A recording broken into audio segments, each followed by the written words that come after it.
Welcome to the lecture series of Maths Genius. Today we will be focusing on CFA Level 2 equity portion, starting from the first chapter notes. Okay, the first thing that we will be talking about is intrinsic value. Intrinsic क्या मतलब, यानी उसकी true value क्या चीज़ होती है, वो बात होती है. सही. हमेशा क्या बोला जाता है कि जो भी स्टॉक्स वगैरह होते हैं, they are fundamentally strong. When we are saying that they are fundamentally strong, it means that they are intrinsically strong or their intrinsic value is higher. Okay. So the intrinsic value of an asset refers to its true value based on hypothetically complete understanding of its investment characteristics.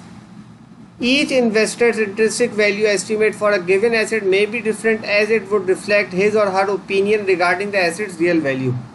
तो जब भी आप लोग देखते हैं कि when they are different analyst and different types of analyst, they suggest different stocks and different prices. Vary करती है लेकिन एक रेंज के अंदर ही होती है, ज़्यादा फर्क नहीं आता. 5 to 10% का ज़्यादा फर्क है. सही.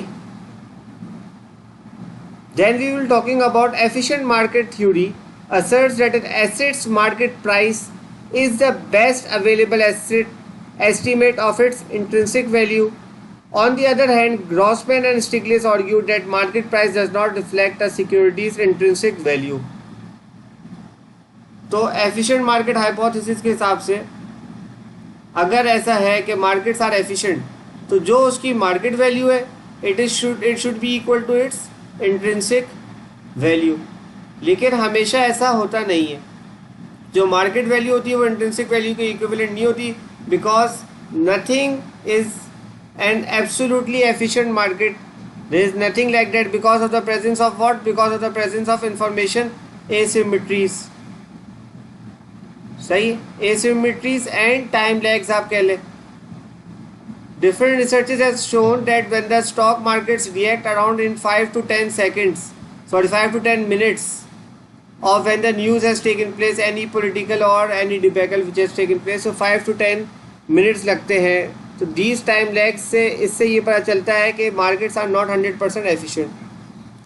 So therefore any deviation of a securities market price from an investor's estimate of its intrinsic value is known as what? Is known as perceived mispricing. सही. ज़ाहिर परसीव्ड मिसप्राइसिंग क्या है कि मेरा एस्टीमेट, मैंने एक चीज़ का एस्टीमेट लिया वो अलग है और जो उसकी असल प्राइस है वो अलग है. तो that is known as perceived mispricing. सही है. मार्केट प्राइस चल रही है $50 के ऊपर, मेरा एस्टीमेट है उसका $40 का. तो दिस $10 जो डिफरेंस आ रहा है, माई एस्टीमेट है ये, और ये जो है इसकी मार्केट प्राइस है या मार्केट वैल्यू है.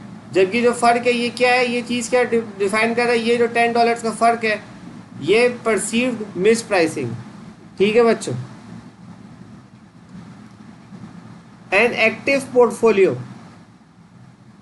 Manager aims to earn a positive excess risk adjusted return, also known as abnormal return और alpha, by trading on a perceived miss pricing.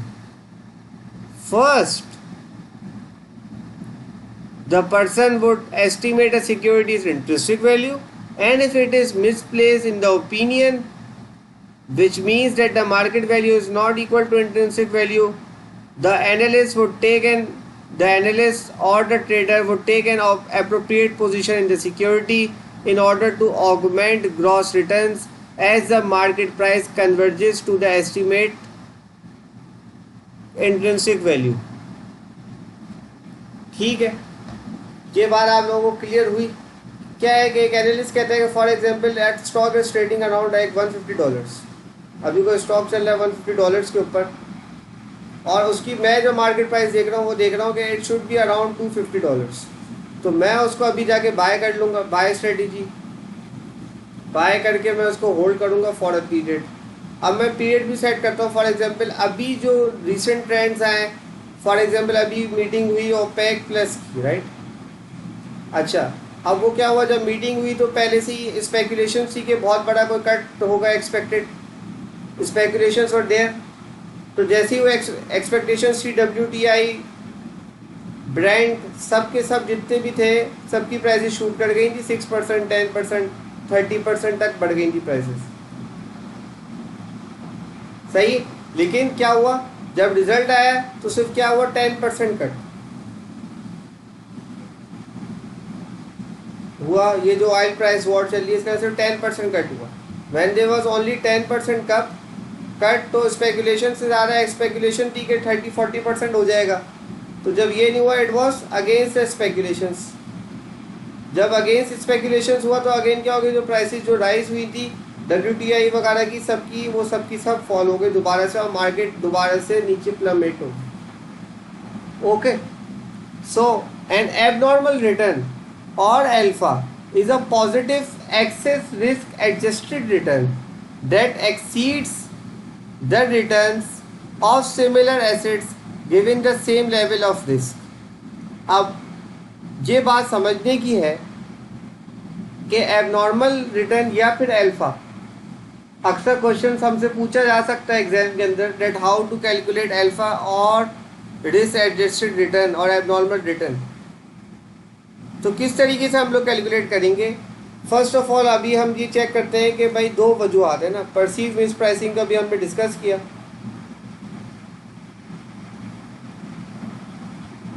तो परसीव मिस प्राइसिंग है क्या, एक तो है पहली बात कि वाकई में हो जाए mispricing, true mispricing हो गई।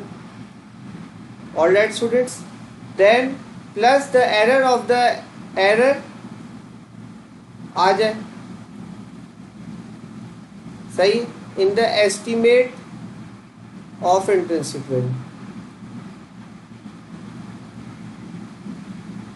सही, दो चीज़ों के ऊपर डिपेंडेंट है। सही, परसीव मिस प्राइसिंग होती क्या है अभी हमने डिस्कस किया था। मेरा एक एस्टिमेट होगा, वो एस्टिमेट को मैंने ले लिया VE, उसमें से मैंने निकाल ली जो उसकी ओरिजिनल प्राइस चल रही है वो, it is equal to the true mispricing. True mispricing क्या है कि उसकी असली वैल्यू से उसकी प्राइस निकाल दी, this is true mispricing हो गई। Plus error in the estimate. Estimate क्या है, ये जो मैंने एस्टीमेट की थी ये एस्टीमेटेड थी ना मेरी वैल्यू, तो plus error in the estimate, estimated value minus original value योग।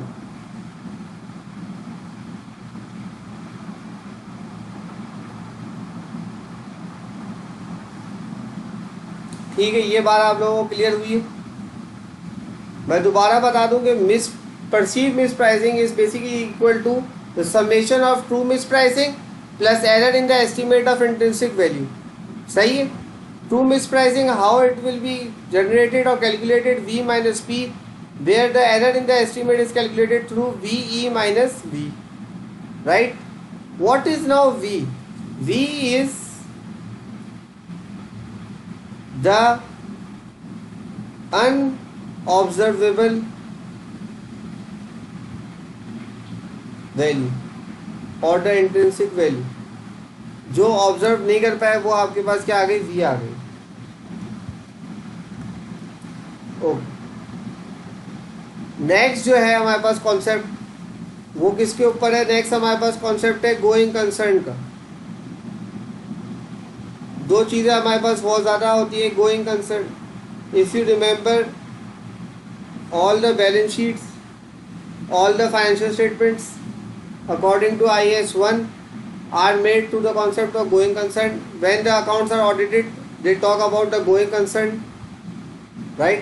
तो एक हो गई गोइंग कंसर्न वैल्यू और इसका कंपैरिजन हम लोग कर रहे हैं किसके साथ, लिक्विडेशन वैल्यू के साथ। गोइंग कंसर्न में क्या होता है, the company will continue in the foreseeable future. सही है।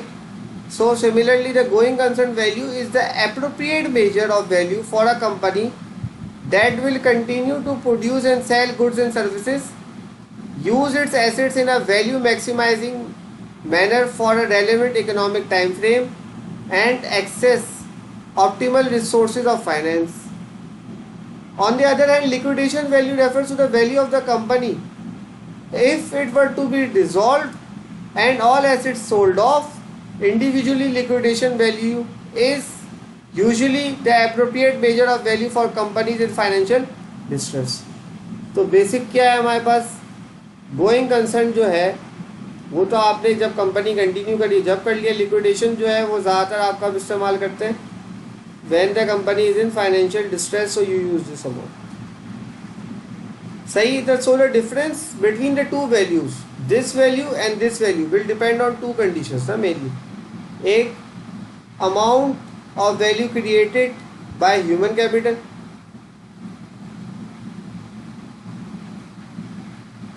by application of human capital to the assets productivity,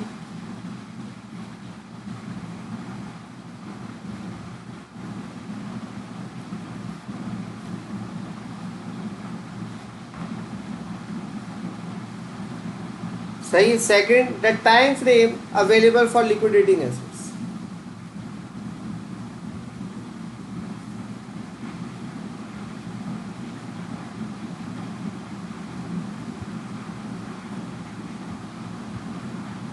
सही। अगर टाइम फ्रेम जो है greater than 1 year, if it is greater than 1 year और सो, तो जाहिर है the value would be nearer to the going concern value, otherwise the value would be very low. क्या आपको फॉरन ही लिक्विडेट करना है, आप बैंक्रप्सी फाइल करने जा रहे हो। Okay, so I hope you guys have understood this part. This is the end of this session.